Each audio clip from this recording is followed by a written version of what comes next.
Right. The same way, what we looked at auxins, most of the characters are also there in this. Okay. And GA will enhance seed germination. Then it will overcome the dormancy. So dormancy will be removed. Then in photoblastic seeds, what do you mean by photoblastic seeds? What is photoblastic seeds?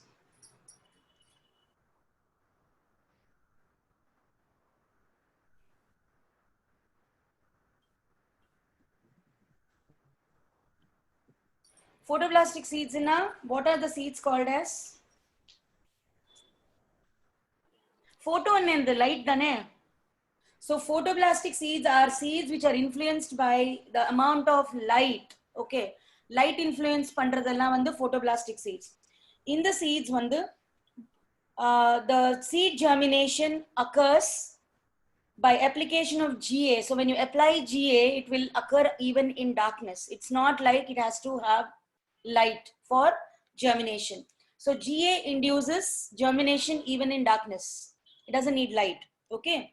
And GA, when it is sprayed on rosette shaped plants, the rosette kind of plants, there is expansion of internodes and flowers and the stalks become longer. So GA oda main function in the internodal region elongation, and the phenomenon of increasing the stalk length, we call it as bolting. It's called as bolting. So on the rosette shaped leaves, internodal regions elongation, we call that particular one as bolting. And if you spray the same gibberellin onto very short plants, the dwarfism, that is very short plants, when they do not grow, dwarfism is avoided and they become more mature. Okay, and they become more longer. This can be applied to all the monocots, the maize, peas, and these kind of plants. And female plant la, male flowers are produced. Auxins nam enna paathom, reverse paathom illaya. Have you not seen male female flowers? Here it is on female plant, male flowers are produced in gibberellins. And gibberellic acids they are more efficient in producing parthenocarpy in fruits, better, much better than the auxins. Auxins are a better quality in parthenocarpy. Okay. Anything you want to add in gibberellins? You said senescence for me. Other than that, breaks dormancy in potato.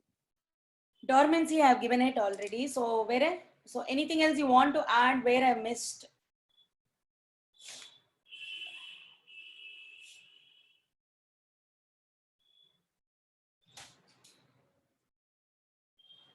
Okay, breaking dormancy, germination. Okay, then we have seen bolting. Then we have seen dwarfism avoidance. Then we have seen male flowers being produced on female flowers, and then we have seen parthenocarpy. So, idillama, anything else you want to add?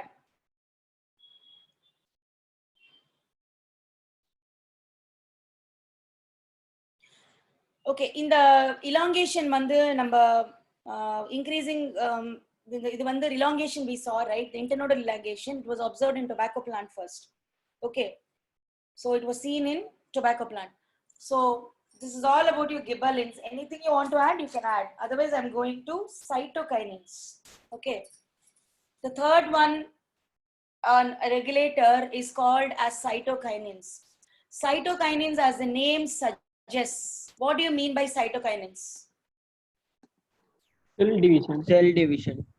Cell division. Cyto is cell division. So cyto is cell kinins. Okay, and what was the first chemical which was secreted? Division. What was the first substance which was known from cytokinins? Coconut milk. Okay, first it was called as kinetin. Okay, kinetin was the name given to the initial chemical secretion, and then it was changed. Okay, and a new cytokinin was observed from zeamase, zeatin. So zeatin was the next one. Okay, and this was actually taken autoclaved from a DNA of the herring sperm. Herring is a fish, so herring sperms. And they used it in tobacco pit cells. And cell division nadakkaradhanaala, they induced, as I said, the principal one was kinetin, and which was nothing but 6-furfuryl aminopurine. That is the name given to kinetin. 6-furfuryl aminopurine. Okay, that's the name given to that kinetin, which was first discovered. Then this was not there in plants. So finally, they termed the name cytokinin after they isolated a similar kind of gene from zeamase or zeatin. Okay, that's the substance. And zeatin is 6-hydroxy methyl trans 2-butynyl aminopurine. So you know the name, or should I write the name? Name தெரியுமா எல்லாருக்கும்?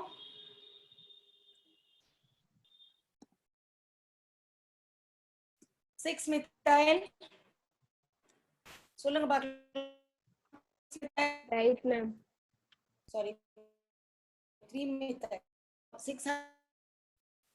6-hydroxy 3-methyl. Then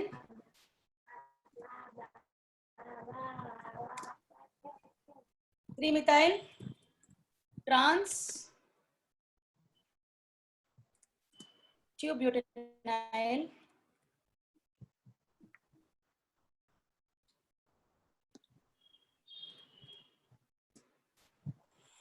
aminopurine. All these are aminopurines. Okay, so 6-hydroxy 3-methyl trans 2-butynyl aminopurine. This is nothing but the zeatin, what we call it. And this was isolated from unripe plants or unlike grains of maize. It was taken from maize. Okay, so what is the role of cytokinins? You all know that cytokinins is basically for cell division, initiation of organs, morphogenesis. So the activation of cell division.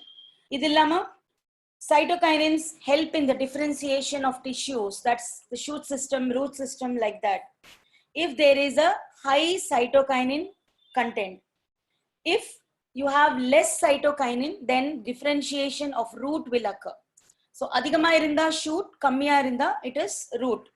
Then moderate amounts of cytokinins to auxin ratio will give rise to both root and the shoot differentiation. Nadula irinda. So adhigama irinda ratio, then it is shoot, kammiya irinda it is root. In between it is both together. Then if there is very low auxin, there is something called callus formation. What is callus? What do you mean by callus? Undifferentiated. Undifferentiated mass of cells which are used generally for tissue culture. You use it for tissue culture. Now, applications of cytokinins will increase the seedling growth in width. So till now we have saw lengthwise. Here it is widthwise. Okay, and cytokinins overcome the apical dominance, so thereby they produce the lateral girth or the increase in the width of the stems. So that is important function here. Then induction of female flowers in male plants, just like what we did. Senescence retardation, idella the common what we saw in all the three. Then abscission retardation, so abscission nadakama tadukkaradu. And food material mobilization, that means when you apply cytokinins, mobilization of food material is increased. Mobilization is a movement, or edathila nikkama it keeps moving, so adanala adu. Then apical dominance vandu kammi pandrathu. Apart from this, it is very important for membranes and development of chlorophyll pigments. Okay, so idillama there is something. What is the other function of cytokinins? Growth. Growth. And what is what hormone we see for opening of stomata? Opening of stomata inga. Okay, stomata opening kuda cytokinins kitta da varum. Okay, the closing way you have it for abscisic acid, but the opening of stomata is controlled again by cytokinins. Abscisic acid. So cytokinins very cool. These are the functions: retention of chlorophyll pigments, basic basically cell division, differentiation of tissues and all those things. Okay, so இதுல இம்பார்ட்டன்டான ஒரு விஷயம் என்னன்னா girth increase பண்ணும், initiation of cell division ஒன்னு, opening of stomata ஒன்னு.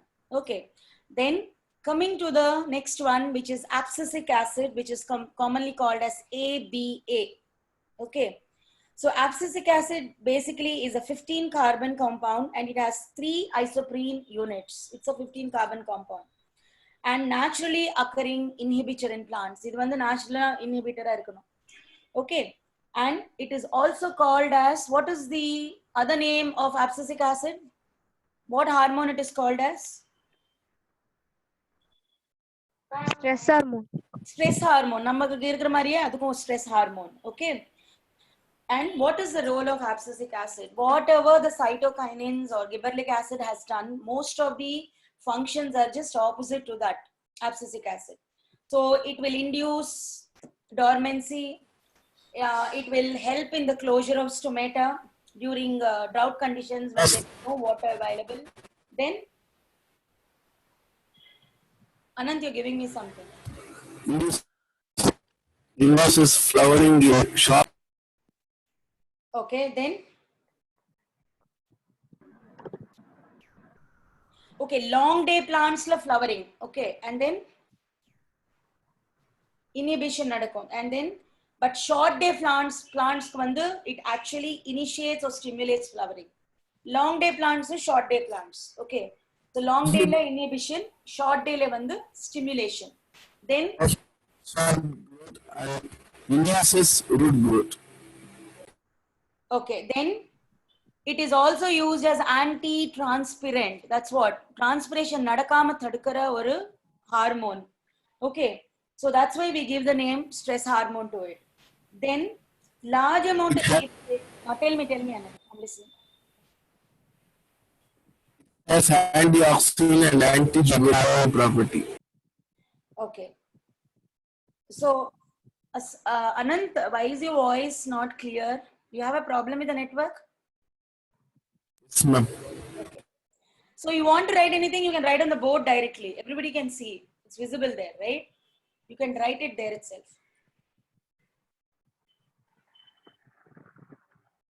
Senescence of leaf promoted by ABA. You can write, Anant, if you want anything there. And ABA counteracts. I already told you whatever gibberellic acid does, most of the things are opposite to whatever it's done in the gibberellic acid. Okay, and coming to the last one, which is ethylene.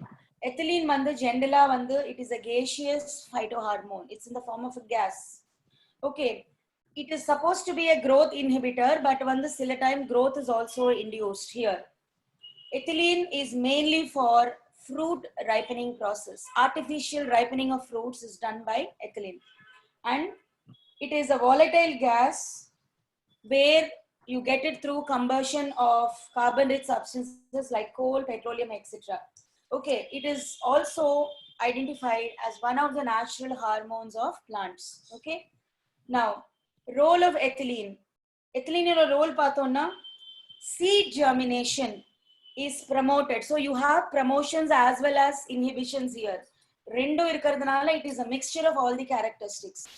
Okay, it induces or it promotes seed germination, unlike the other one, which is abscisic acid. Seed dormancy is overcome here. Seed dormancy nadakadu. Okay, then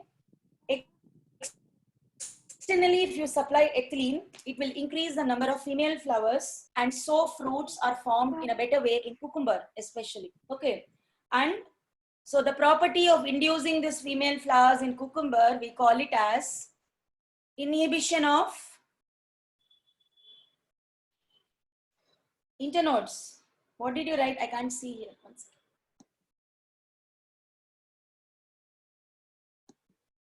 Inhibition of internodes. What is epinasty? Okay, I'll tell you that also.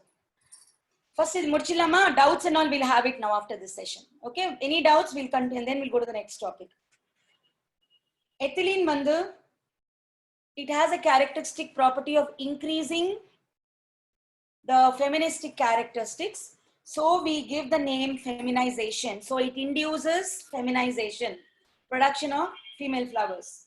Then ethylene promotes abscission, that is breaking up of the leaves and other parts.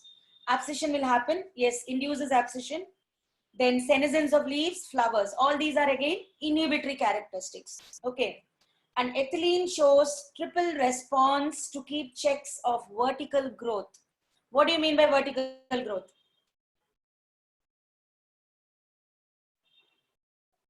So you will not have growth in a vertical manner. You will have more swollen parts. So adanaala plumule nodes ellame vandu swollen parts mari irukum. So lengthwise it will not have much. You will not see any lengthwise reaction to these hormones. It's only swollen parts of nodes as well as the plumules. Okay, and it leads to more of the growth in the horizontal manner. So that's in the horizontal way. Okay. Ethylene initiates adventitious root formation but retards the formation of the other kind of roots, which are taproots. So initiation in monocots. Yes, stimulates respiration and artificial ripening of fruits, maturity of fruits, formation of abscission zone in leaves, flowers and fruits. All that is covered here. Abscission na ellame seindu. And when you apply it as a foliar spray, that is on the spray on the leaves, ethylene will induce maturity, already given here. And maturity nadanduchina uniform ripening nadakum fruits. So whenever you spray a jet of it onto the external parts of the plants, it will induce proper time of uniform kind of ripening of the entire fruits. Okay, so this is ethylene. So now you ask me something, what is it? Epinasty. Nasty na ennadu first?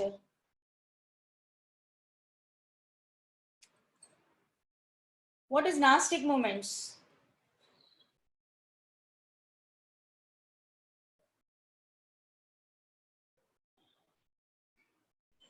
See, you know all the leaves, how do they grow? Top portion vandu mele thookirukom, lower portion vandu it will be folded towards inside. Keela portion keela irukum, mele portion konjam it will be raised upwards. Okay, so that is because the top portions of the leaves will grow in a better fashion than the lower portion of the particular leaves. Okay, so this they do to follow a pattern which is nothing but the phototropism. So they are aligned towards the light. Adanala male irukkiradhu they much higher in position compared to the lower ones. Okay, so in the type of nastic movement we call it as epinasty. Epinasty na aligning themselves according to the light in the morning time, so that the leaf can make better food in the morning. And you all know the chloroplasts are aligned to the upper side and the stomata is onto the lower side. Adanala leaf shape vandu andha mari mari irukum. Okay, so that's epinasty, one of the moments of nastic movements. And anything else you want to ask here?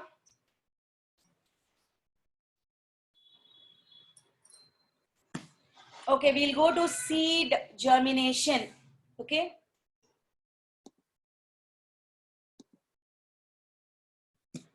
okay, what do you mean exactly by seed germination?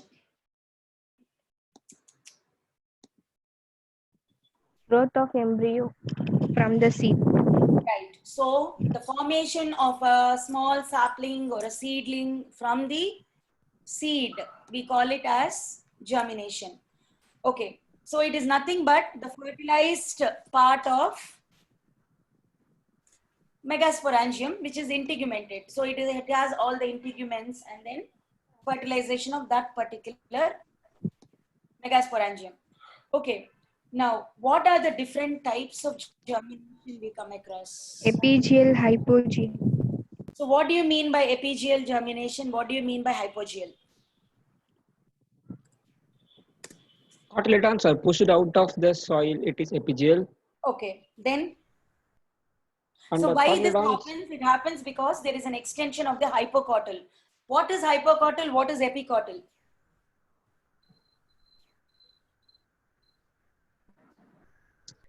cotyledons below the soil. Okay, when I look at the seed germination, okay, epigeal will be the upper portion. So that will be Epicotyl, hypocotyl, differentiation. Okay.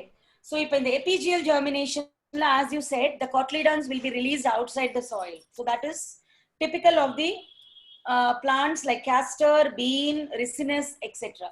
Okay. The common way we look at the germination of bean seed. Remember, common we read. Okay. Now, what is with the hypocotyl type of germination? What happens with the hypocotyl type of germination? Cotyledons remain below the soil. Yeah, so they are not lifted up above the soil. They're still embedded in the soil itself. That is hypogeal condition. Okay, in the hypocotyl, hypocotyl length increase agadu. So what happens? Because it's a short one, it still remains inside the soil. Now, this example is for all the monocots like peas, millets, gram, and also for wheat and coconuts. So it's still embedded inside. Okay. Now, what do you mean by viviparous or vivipary?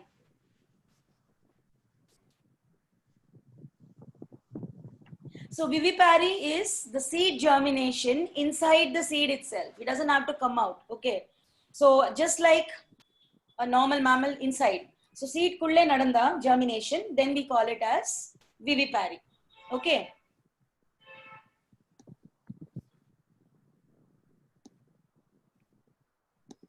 So inside the seed, it is vivipary.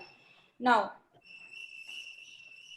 eppa nadakkum the vivipary when the seedling so formed is still attached along with the fruit. Fruit oda சேர்ந்து இருக்கும்போது viviparous seed germination will occur.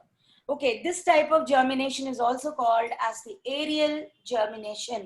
Example of aerial germination.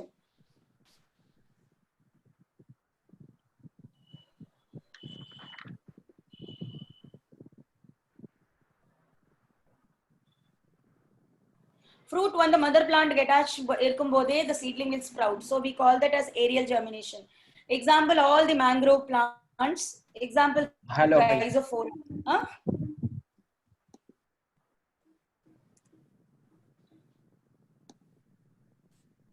All the mangrove plants. You can give any mangrove plants like Avicennia, rhizophora, wherever you have this aerial kind of roots. Okay. What do you mean by the word in situ? What is in situ? In situ na inside. Okay, another name for in situ is inside. So the seed la irukumbodhe plants develop agarudhu. Okay. Then many plants do not require light for germination. So you know that germination can happen anytime. You don't need light for that particular one. But the seeds of epiphytes in like ficus, digitalis purpurea, ficus and all these plants. Ficus is what a plant commonly known as.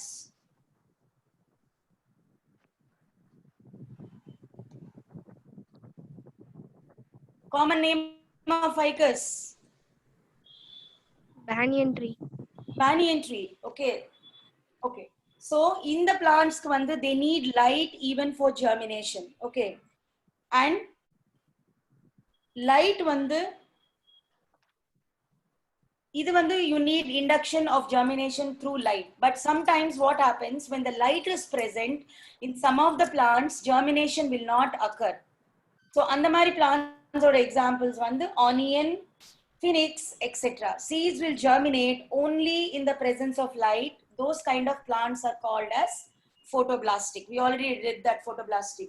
So seeds ku light thevapatta, it is called as photoblastic seeds. Okay, seed germination ku what are the different factors we look at? We have factors like what is the state of the embryo, what is the level of dormancy, and what is the seed capacity and inabilities. Idellam paathu dhaan germination nadakkum. Okay, a seed will germinate only when it is the correct time, which is nothing but the maturity levels. Maturity irundadhaan the seed will start germinating. Okay, and the capacity of a seed to germinate and develop a seedling is called as, what is the name given to it? What is the capacity of a seed to form or to germinate is called as? It's called a seed viability or seed vigor. We call it as seed viability or seed vigor. So that's the name given to it. So the capacity of that particular seed. Okay. So seed vigor is also called as a seed to establish itself into the soil and lead an independent life. இப்போ வந்து seedling form ஆகி அது independent வளருது.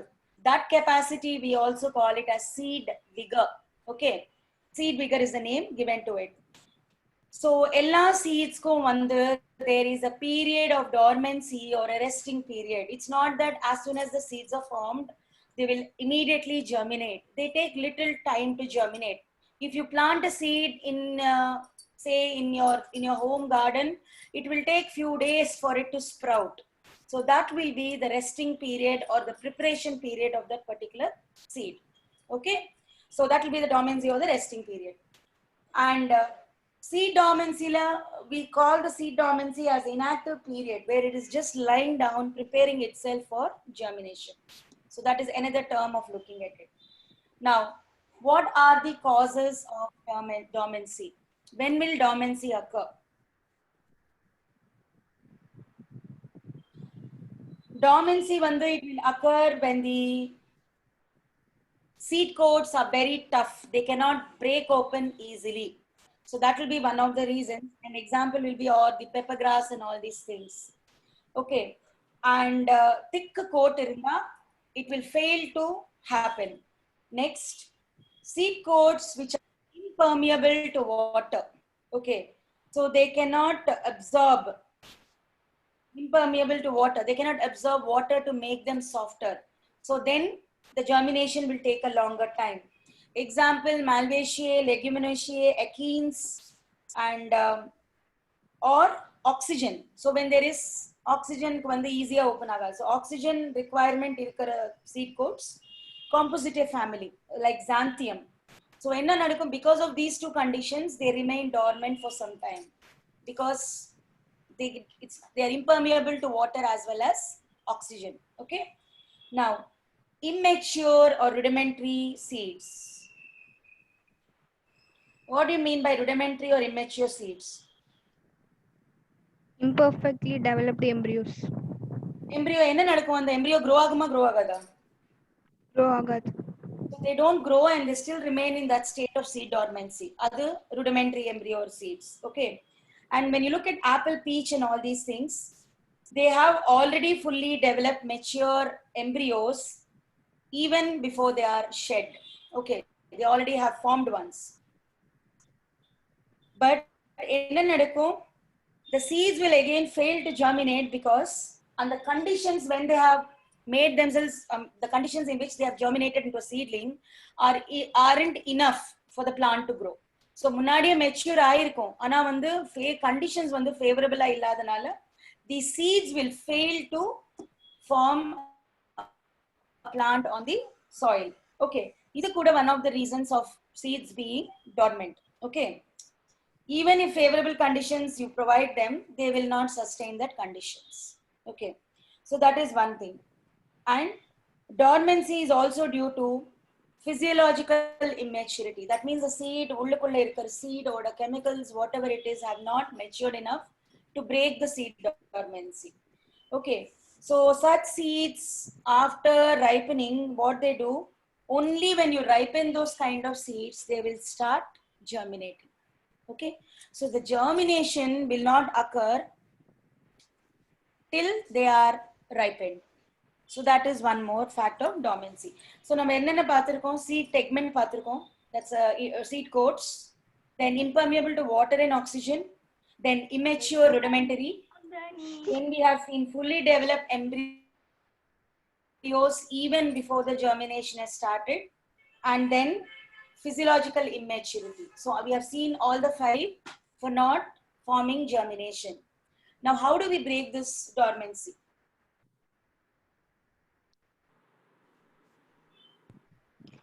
Scarification. How do we break it? What did you say? Scarification. Clarification, then Impaction.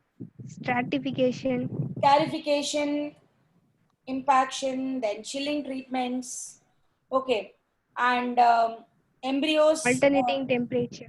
Okay, then growth hormones. You can use hormones also to induce the dormancy. Okay, you stop the dormancy. Then leaching. Leaching also will sometimes induce seedling formation, and oxidation of inhibitors. Oxidation of inhibitors na oxidation nadakarudhu. So when the oxygen is completely available, when the oxidation occurs, then also it will break dormancy. So seed with immature embryos will germinate only when the embryos are matured. So maturity of embryos is one. Mechanical abrasions, ruptures due to some kind of rupture, okay, abrasions.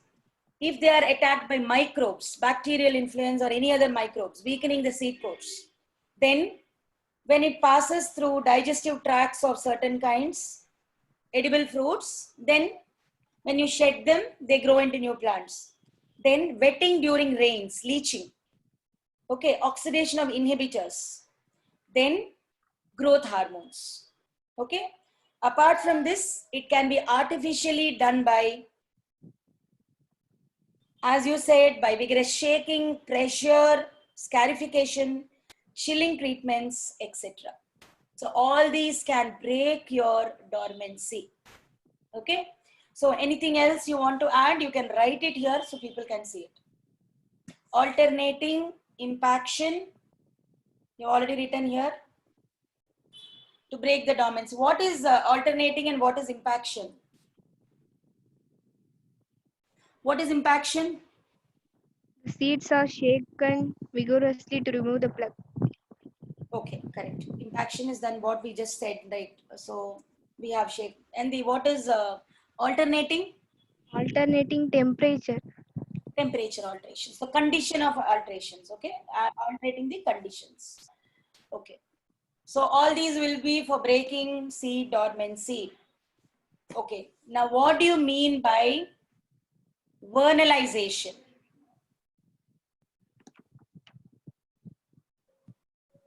What do you mean by vernalization? We already done this. What is vernalization? We did it somewhere. Promotion of flowering by a period of low temperature.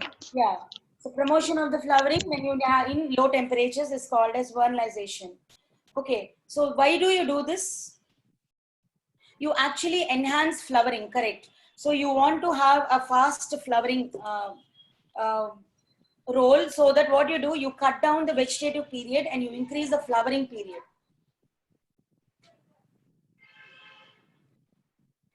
You induce the flowering period at very low temperatures so that you acquire yield in a faster way, correct? Okay, so this can be done during winter seasons, giving them a cold treatment for the plants which grow in winter. Then they are cultured and then transferred into the spring season or the summer season. Okay, now what is the necessity for vernalization? What is the necessity of vernalization?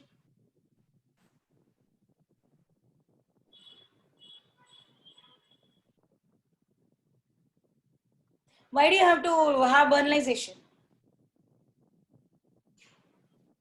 It increases the cold resistance of the plant. Okay, resistance period, growth during unnatural times. Natural nadakadadhu நம்ம induce பண்றதுனால different times la you can have flowering. Then Plant breeding can be accelerated. okay, then flowering வந்து early flowering. Okay, that also can be done.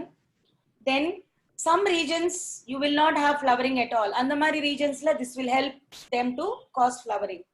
Then yield, as you said, increasing the yield. Then you already told me resistance to the cold and the frost, and also to fungal diseases. Idella, because of all these factors, you want to have vernalization. And means vernalization in on the low temperatures, which is not feasible for normal flowering. We utilize that little amount of light so that we can induce flowering in it. Okay. And what will be the temperature for this? 0 to 5 degrees Celsius. 0 to 5 degrees Celsius. 5 degrees. Okay, something like 1 to 6 degrees is supposed to be the optimum temperature for it. And the vernalization main one the conditions necessary is the age of the plant.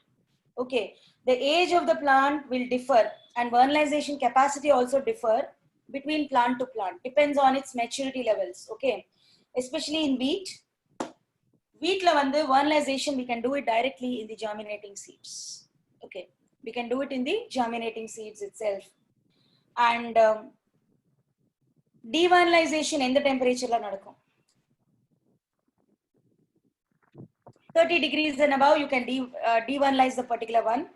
And again you want to get back to the vernalization, it should be kept for 20 degrees for about 4 to 5 days, and then you have to induce vernalization. And what is the hormone which is released during vernalization? Vernalin. Vernalin. Okay. Vernalin is the hormone which is induced during vernalization. And coming to the next one, which is called as the photoperiodism. What do you mean by photoperiodism? You can do it fast, okay? This one, chinna topic na idu. So photoperiodism is the amount of light the plants do take in for them to grow or to start flowering, whatever it is condition. So ஒரு பிளான்ட்க்கு வந்து டிஃபரெண்டான ஒரு photoperiodic time இருக்கும், temperatures and time இருக்கும் ரெண்டும். Okay, so photoperiodism was first studied by Garner and Allett in Maryland, Mammoth. Yeah, Garner and Allett, Maryland, Mammoth. And depending upon the durations of light for hours and dark period or light period, what is it for the growth of development of the particular plant? We differentiate the plants into long day plants, short day plants, Short long day plants. long short day plants, and intermediate day plant. Okay.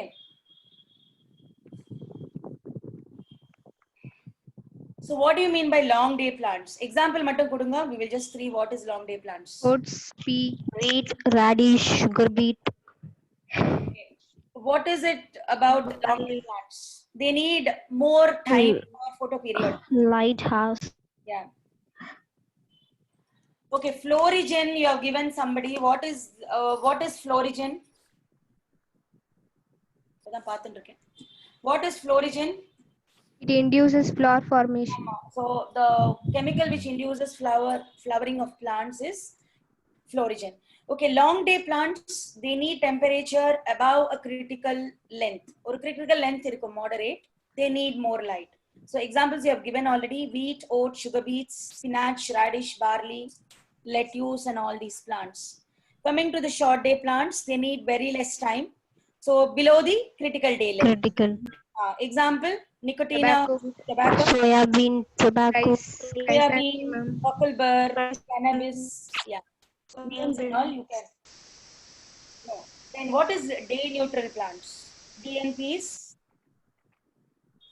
They are insensitive to the day length. That means they flower all the time. all the time. So anytime they can flower, but they can be promoted by night or low temperatures. So promotion of flowering will occur at night and low temperatures, but they can flower at any time of during the day lengths. It's not like particular ivlo veno conditions are not there.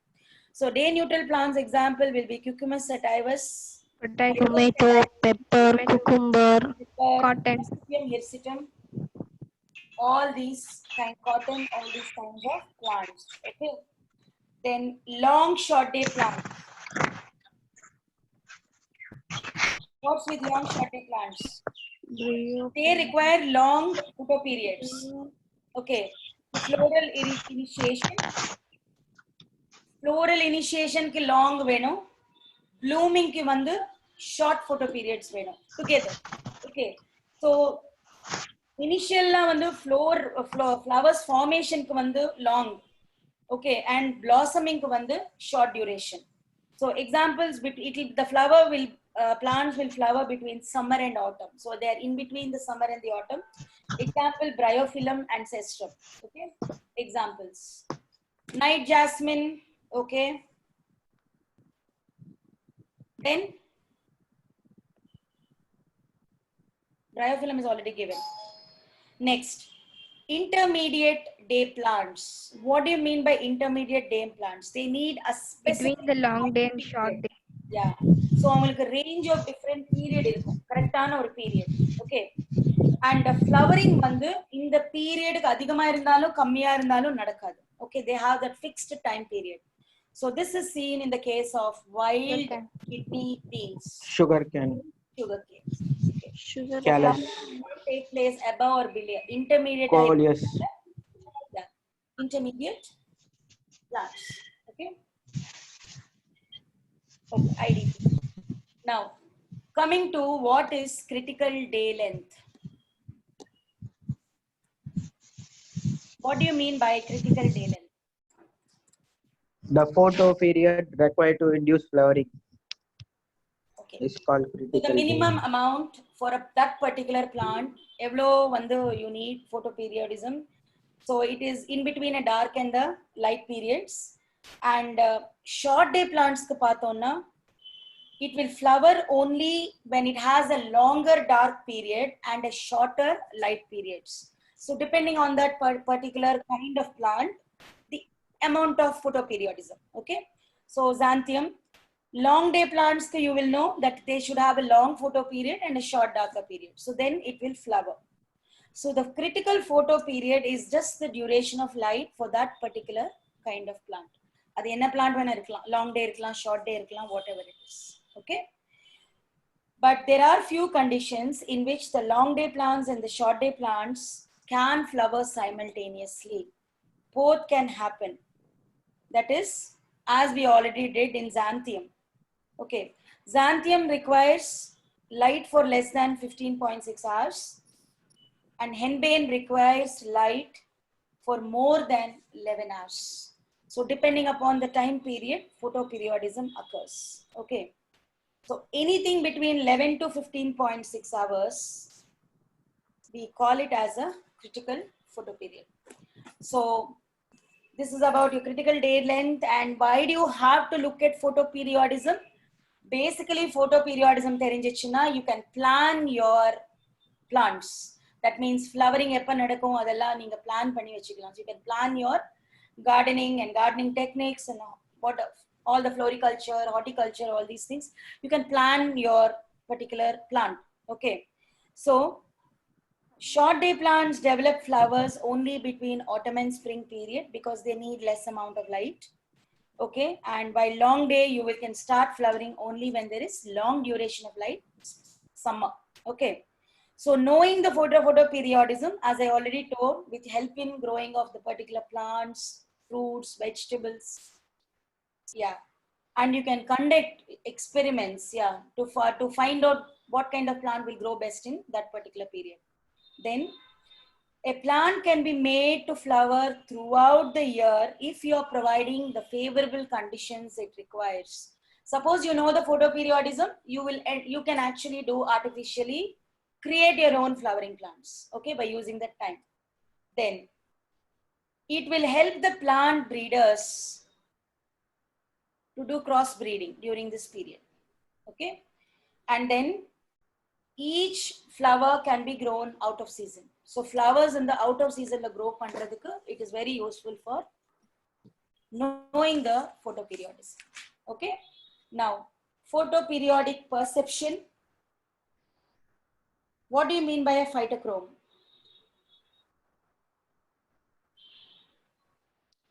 So initially வந்து photoperiodic perception means photoperiodism நடக்கிறதுக்கு initial plant leaves will not react to that kind of photoperiodism. Okay, so they become insensitive when the first leaves come out and slowly they perceive the stimulus as they grow mature. Okay, so you need something called a photoreceptive pigment which is called as the phytochromes. The bluish bile protein pigment. Yes. What do you mean by photo receptive? That means utilizing that particular light in that photoperiodic light. So adukku receptors venum, just like we have receptors. So that is phytochromes. Okay, and it was first isolated from plasma membrane of algae, which is what is the algae's name which was first isolated from it? Maugiotia. That's the algae from where it is first secreted or first removed.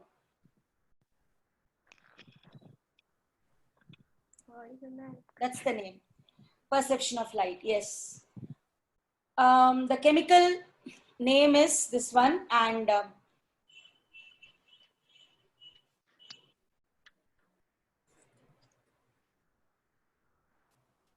okay, what is the wavelength which we actually look at for the photoperiodism?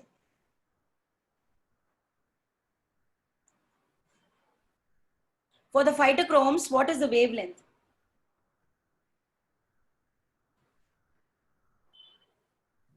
It is between 60 and 30.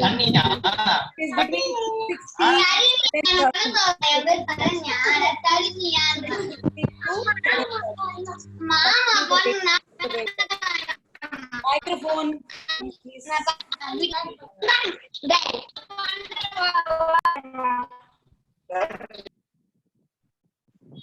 Okay, with this you're coming to the end of the growth promoters. We just have to see the Krebs cycle and the oxalic acid cycle. We will do those two cycles and then we'll finish this unit. Okay. Now, respiration. We just take up the respiration part. What is the bluish pigment called as? Phytochrome. Cytochromes. Cytochromes la exclusive irkume. What is the bluish? Cytocyanin? Bluish pigment.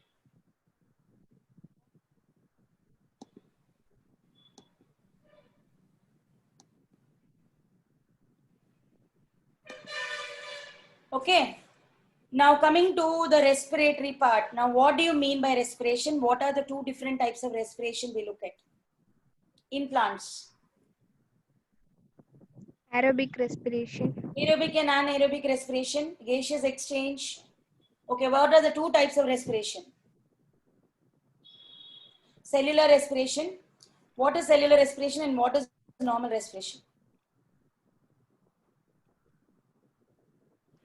So cellular respiration is more of a catabolic process. That means it will release the products, okay, the energy. So that will be through oxidative breakdown of all the food materials. So oxidation will happen, then you call it a cellular respiration. Okay.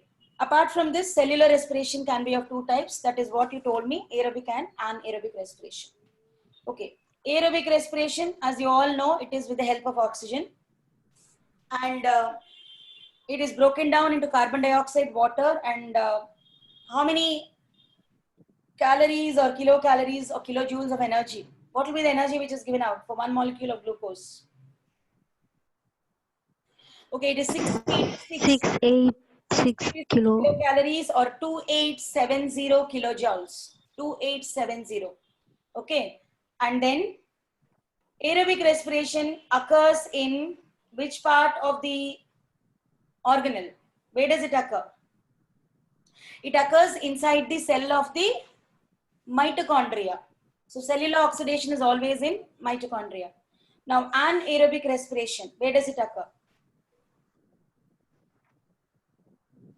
So organic acid, Cytoplasm. you already know this. It is broken down into ethyl alcohol, okay, and carbon dioxide, and the energy is very less. It is only 247 kilojoules or 59 kilocalories. So this is used vastly in brewing industry. You all know that process called fermentation. Now, number muscle enna nadakkum. What happens with our muscle? What does it give when the muscles respire anaerobically?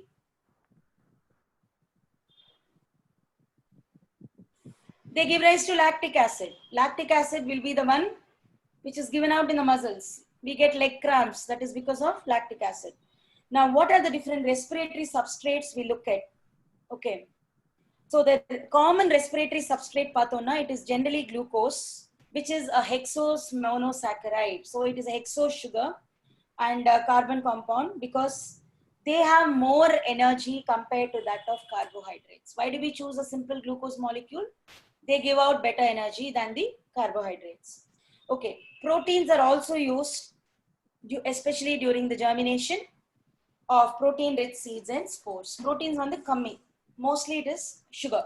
Okay, now plants require oxygen when they respire. And when do they respire, by the way? Generally during the night time. So morning time la vandu respiration irukum ana romba kammi. So generally we look at only in the night time. Okay, and then the gaseous exchange, unlike animals, no specialized organs are there. It occurs only through stomata and lenticels. Where do you find lenticels?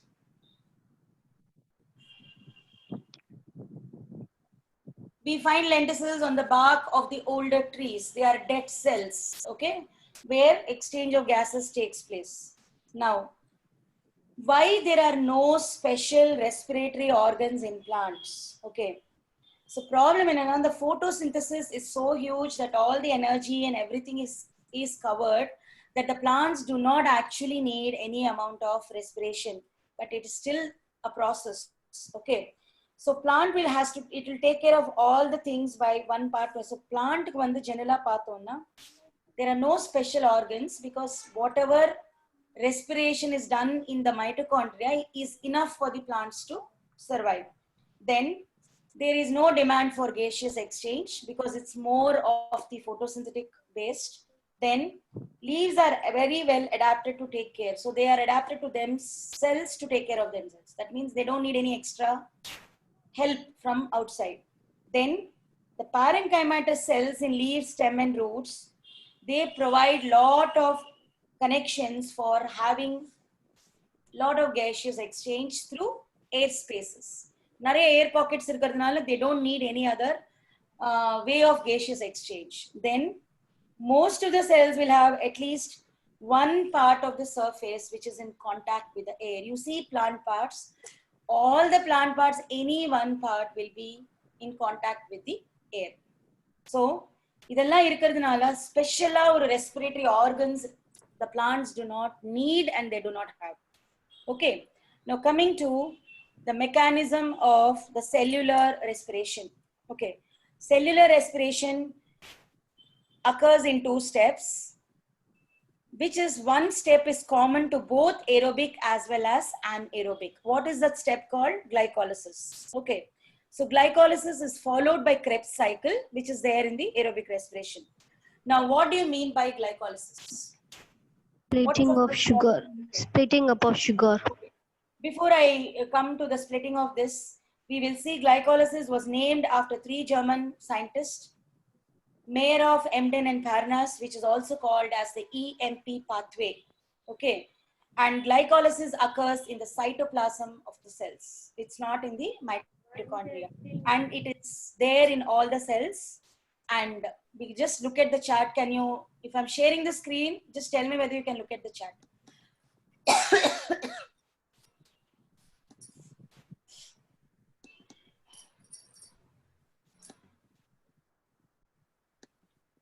Sorry, are you able to see this?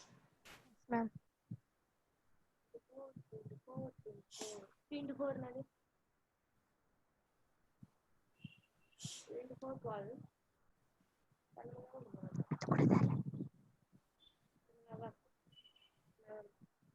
Okay, the first one will be glucose. I'm going to enlarge it anyway. Now, first product kamikkalanda, I made it smaller.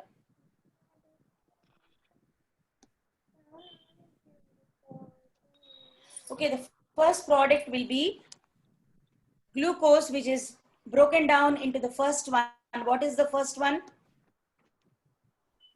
Glucose 6-phosphate. Glucose 6-phosphate. Okay.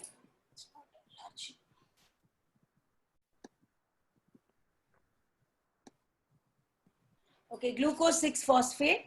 And adukku vandu thevapadradhu, the first one, you need one. Do you need energy or not here? You tell me what is the ATP formation also. Yeah, zoom mandada. I'm trying to zoom in 1 second.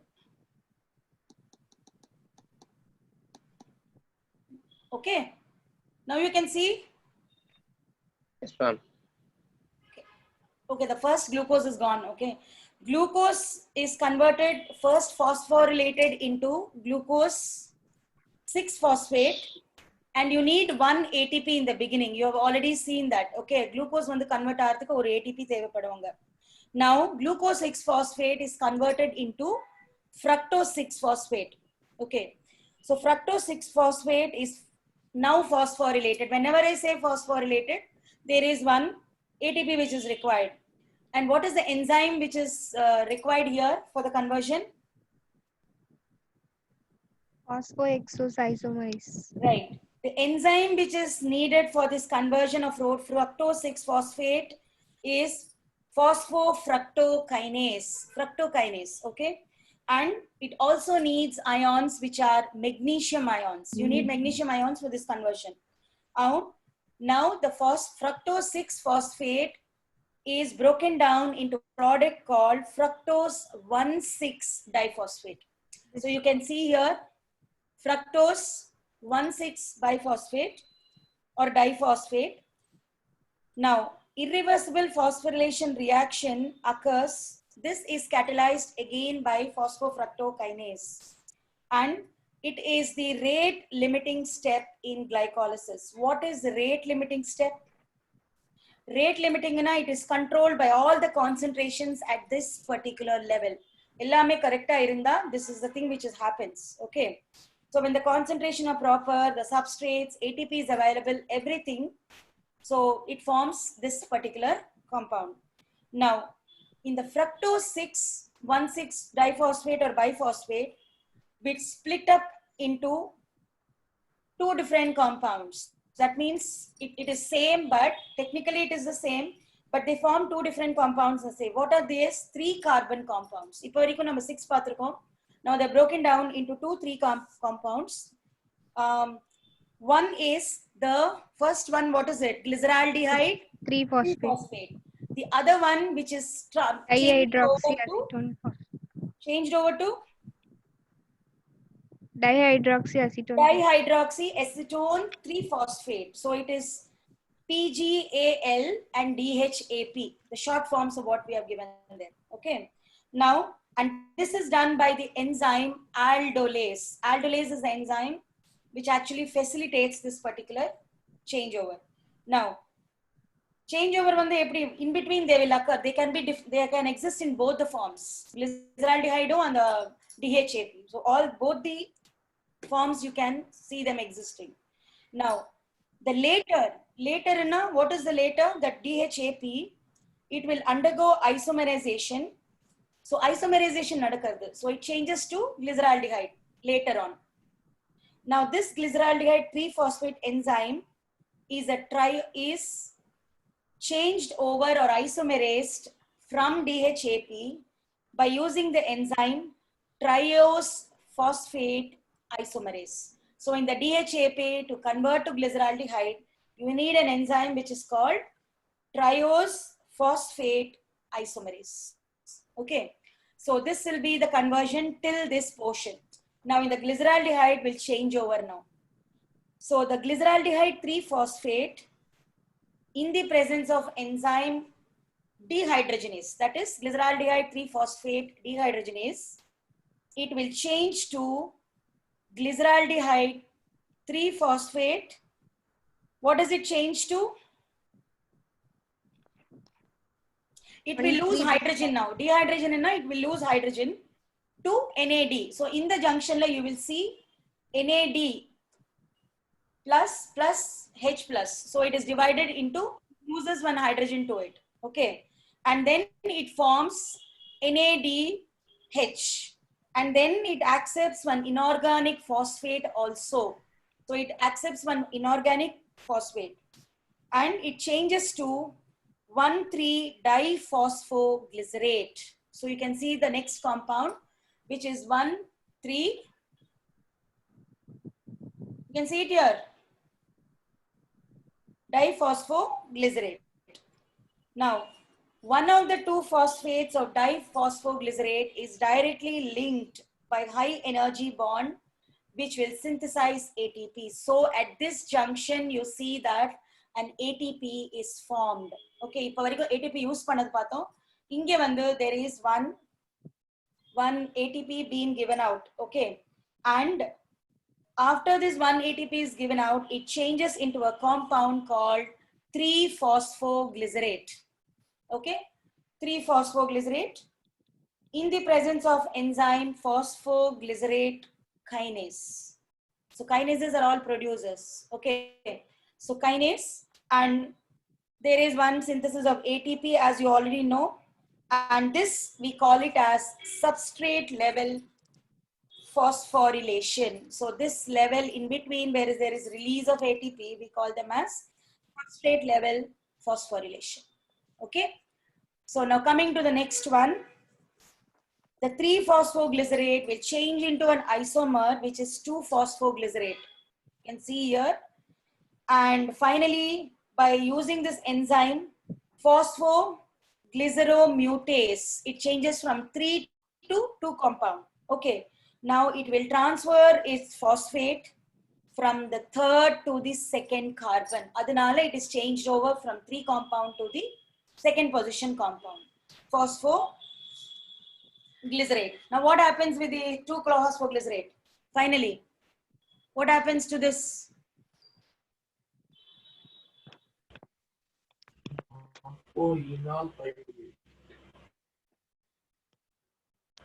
What happens to this? Converted into phosphoenol pyruvate. Yeah, it is finally converted into PEP, or the phosphoenol pyruvate, by an enzyme called enolase. Enolase. You have the enzymes in between. Okay, it's called enolase, and this process, because there is water removal, we call it as, there is one water removal, so we call it as dehydration process in between, where it converts through PEP or phosphoenol pyruvate. Okay, and this enzyme enolase is also dependent on the presence of either manganese ions or magnesium ions. இது நடக்கிறதுக்கு you need either magnesium or the manganese ions. Okay, so in between now we have come to the PEP, this one. Now what happens to the PEP? It gets converted. There is one Pyruvate. ATP being evolved here, and yeah, what does it convert to? Pyruvate. Pyruvate compound. So phosphoenol pyruvate, okay, it converts finally into pyruvate compound. Okay, now by the synthesis of ATP, so total glycolysis la etana molecules of ATP we have seen? How many molecules net we have seen in glycolysis? 4 ATP molecules are produced, out of which 2 are consumed. So The 4 net gain will be 2. Okay, 2 are gained, 4 are used. No, 4 are given, 2 are used, and 2 will be the net ATP, right? Because idellam in the end. Okay, so total gain will be 2 ATP in glycolysis. Okay, now there are 2 molecules of NADH which are formed at the time, one at the between, you can see it here, 2 NAD which are formed in between first and the second year. And so the total reaction when you write it as glucose plus 2 NAD plus ADP plus phosphoric acid H3PO4. It gives rise to 2 pyruvate, 2 NADH, 2 H plus ions, and 2 ATP. That will be your overall reaction of the entire glycolysis. Okay, each NADPH is equivalent to 3 ATP. So NADH value on the 3 ATP. So 10 ATP molecules are produced and 2 ATP are consumed in the early steps of glycolysis. So the net gain of glycolysis will be 8 ATP. If you're considering NADP to be 3. Okay, so total 3 plus 3 plus 2, total 8 ATP are furnished in the glycolytic cycle. Okay, so if you're assuming that, but generally on the ATP release on the total one the 2 ATP da. So in case if you're looking at NADH equivalent, then it is 8 ATP. Okay, now coming to the anaerobic respiration, idella almost same. So this we call it as fermentation. So it is broken down carbohydrates into alcohol and carbon dioxide by means of microorganisms, yeast, bacteria. All these can do this fermentation. Fermentation is replaced by the term microorganism. Anaerobic respiration on the fermentation name kudutavaru is Cruikshank, and it is also the anaerobic breakdown of carbohydrates. Now what happens in alcoholic fermentation? Alcoholic fermentation, I told you, it is used in the brewing industries, preparation of beer, rum, and all these brewing substances. Yeast. What is the name given to the yeast? The Saccharomyces species. Okay. So we look at the Saccharomyces species, which gives all these.